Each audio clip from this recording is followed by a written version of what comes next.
Leonard John Lenny McLean, also known as the Guv'nor, was an English bare-knuckle fighter, bouncer, criminal and prisoner, author, businessman, bodyguard, enforcer, weightlifter, television presenter and actor, and has been referred to as the hardest man in Britain. McLean's pugilist reputation began in the East End of London in the late 1960s and was sustained through to the mid-1980s. He has stated that he had been involved in up to 4,000 fight contests. McLean claimed in his autobiography to have been well known in the criminal underworld. As a respected and feared figure, he often associated with such people as the Kray twins, Ronnie Biggs, Dave Courtney and Charles Bronson. He was also known in the London nightclub scene as a bouncer, where he often managed security. In his later life, McLean became an actor, performing his most acclaimed role of Barry the Baptist in Guy Ritchie's 1998 British gangster comedy film, Lock, Stock and Two Smoking Barrels. Early life: Lenny McLean was born into a large working-class family in Oxton in the East End of London. His father, Leonard McLean Sr., had been a Royal Marine during the Second World War, but after being debilitated by a near-fatal disease which he contracted in India, he became a petty criminal and swindler.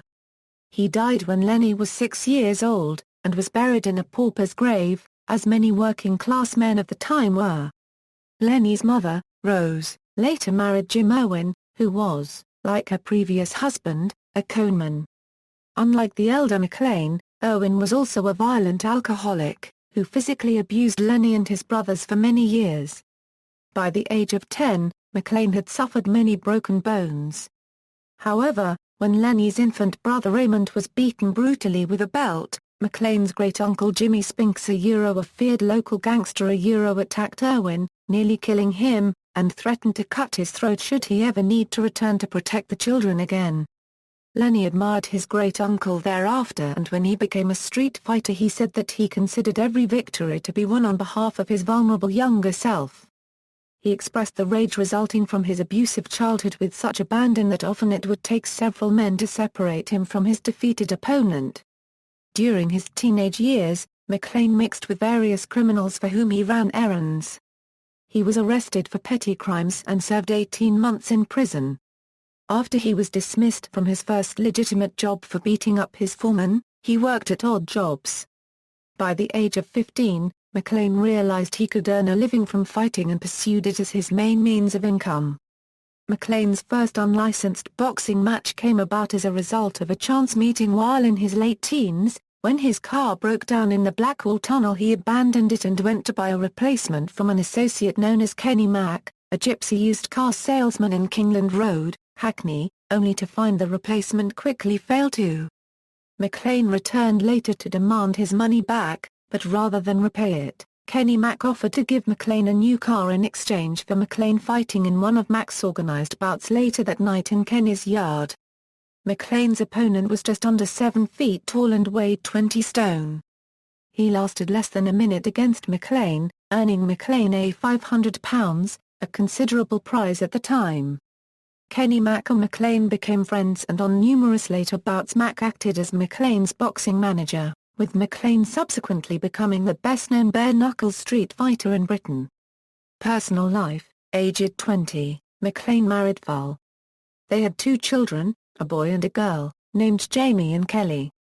McLean described his family as his rock, whose existence helped him to reject a life solely devoted to crime, and for whom he maintained some self-control during his fights. Unlicensed boxing: when Frank Warren formed the National Boxing Council in the 1970s, it allowed the toughest underground fighters in Britain to compete legally. McLean, unable to become a licensed boxer due to his violent reputation and criminal record, entered the world of unlicensed boxing, and he quickly became one of its brightest stars. His most famous bout was against James Foreman Sorman. The notorious Essex fighter had earned a name for himself by flattening skulls with his forehead. The fight went down to the final round, where Sorman illegally head-butted McLean and was subsequently disqualified.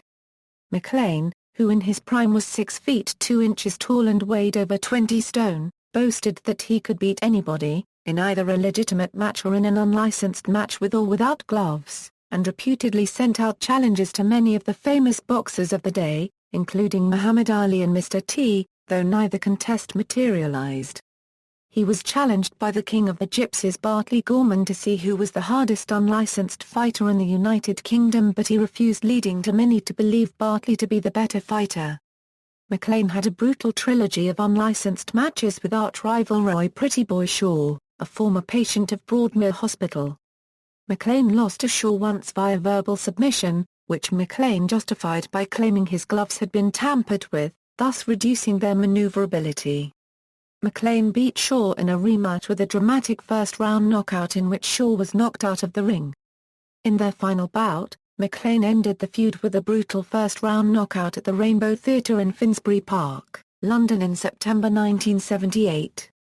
However, Mclane was not invincible nor a professional athlete, and large portions of his career cannot be verified. He was allegedly twice knocked out by Johnny Big Bad Waldron during the early days of his boxing career, both times in the first round. He was also knocked out in the first round by George Langley, twice stopped in matches against Cliff Field, and beaten on points by Kevin Paddock, although Mclane always maintained that he had never lost a fight on the cobbles, or outside the ring. Despite these defeats, Mclane claims to have competed in almost 4,000 fights over 3 decades, and winning a very large majority of these fights. This led many to accept Mclane as the unofficial heavyweight champion of the world in unlicensed boxing. Other professions: with his growing fame, Mclane also became known as the king of bouncers around many of the clubs and pubs in London. Mclane was also a publican, holding joint ownership of a public house in the East End of London named the Guv'nor, along with Charlie Cray, elder brother of the Cray twins, reputed to be the most legitimate of the 3 brothers. Mclane has also been described as a fixer, and a minder for criminals and celebrities including Mike Reed, Freddie Starr, Boy George, and the casts of television shows such as EastEnders and The Bill. According to Mclane's autobiography, his name was useful for the smooth progress of various criminal dealings, and to warn off members of the Provisional Irish Republican Army and the Mafia. Attempts on Mclane's life, being the best-known figure in unlicensed boxing, produced for Mclane not only fans, but also enemies, including some of his rival supporters, and some who had lost money betting on Mclane's opponents. Mclane also made enemies from years of ejecting people from pubs and clubs. He suffered 2 bullet wounds from separate attacks, and was attacked from behind and stabbed on 2 occasions. Mclane has said that he later caught up with and punished one of his assailants, a drug addict named Barry Dalton, who had attempted to shoot Mclane at his home while his children were in the house. Dalton had also made many other enemies, and a year later was found dead with a bullet in his head, a murder for which Mclane asserted his innocence. 1992 court case: in 1992, Mclane was working as the head doorman at the Hippodrome in London's Leicester Square, when he ejected a man named Gary Humphreys who was reportedly on drugs, streaking through the nightclub and harassing women and urinating on the floor. Mclane admitted to giving him a backhander. Humphreys died later that night and was found to have a broken jawbone and severe neck injuries. Mclane was arrested for the murder of Gary Humphreys by the same policeman who had caught the Cray twins, Superintendent Leonard "Nip" Reed. Mclane immediately protested his innocence, and claimed the police had a vendetta against him because of his association with the Crays. Mclane's charge was reduced to manslaughter, of which he was cleared at the Old Bailey when it emerged that Humphreys had been in a scuffle with the police after being ejected from the nightclub. Reportedly, the police had forcefully restrained him with a stranglehold. Professor Gresham, a pathologist who had worked on many high-profile murder cases, gave evidence that the stranglehold applied by the police probably caused the neck injuries which probably caused Mr. Humphreys' death. However, it was determined that Mclane was responsible for Humphreys' broken jaw, and Mclane served an 18-month prison sentence for grievous bodily harm. Acting career: Mclane was featured prominently in a television documentary on nightclub security staff, titled Bounce, Behind the Velvet Rope. He gravitated towards acting after being introduced to an agent by 2 long-term show business friends, Mike Reed and Freddie Starr, for whom with Archie Mills he had minded, and also after minding the cast of television shows such as EastEnders and The Bill. Mclane started in such roles as Eddie Davis in ITV's customs drama The Knock, and moved to lower roles such as that of a police chief in The Fifth Element, his largest acclaimed role being in Guy Ritchie's Lock, Stock and Two Smoking Barrels, playing the part of Barry the Baptist. Death. During the filming of Guy Ritchie's Lock, Stock and Two Smoking Barrels, Mclane was struck ill by what he believed to be the flu. He was subsequently diagnosed with pleurisy, although further X-ray examination proved he was suffering from lung cancer which had metastasized to his brain.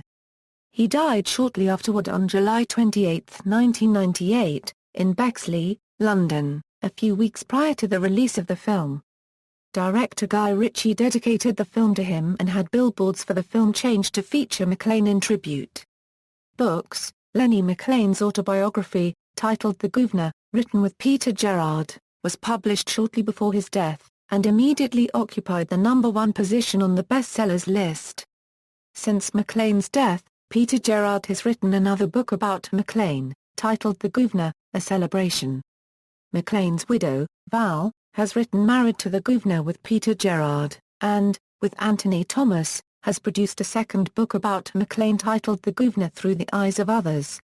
Lenny McLean Film. In his autobiography, Mclane recounts that various film studios had expressed an interest in making a film based on his life and career in unlicensed boxing. Mclane wanted Craig Fairbrass to portray him as he had known the actor for some time and also considered that Fairbrass resembled himself as a younger man. Mclane traveled to Hollywood, California, to discuss the matter with film studio executives, but their preference for Sylvester Stallone for the part caused Mclane to discontinue negotiations. Meanwhile, rugby star Lawrence Dallaglio, actor Ray Winstone and pop star Phil Collins also showed interest in the role. However, the plan suffered funding problems. One supposed film promoter, later found to have been a conman, took more than £1 million from Mclane and disappeared. The plan has been in uncertain hiatus since Mclane's death. World Wrestling Entertainment wrestler William Regal said in a television interview that he had been offered the role, but this has never come to fruition. See also, List of bare-knuckle boxers, List of notable bouncers, List of notable brain tumor patients, references and notes. Gerard, Peter. The Guv'nor. John Blake Publishing Limited. ISBN A18578255705A.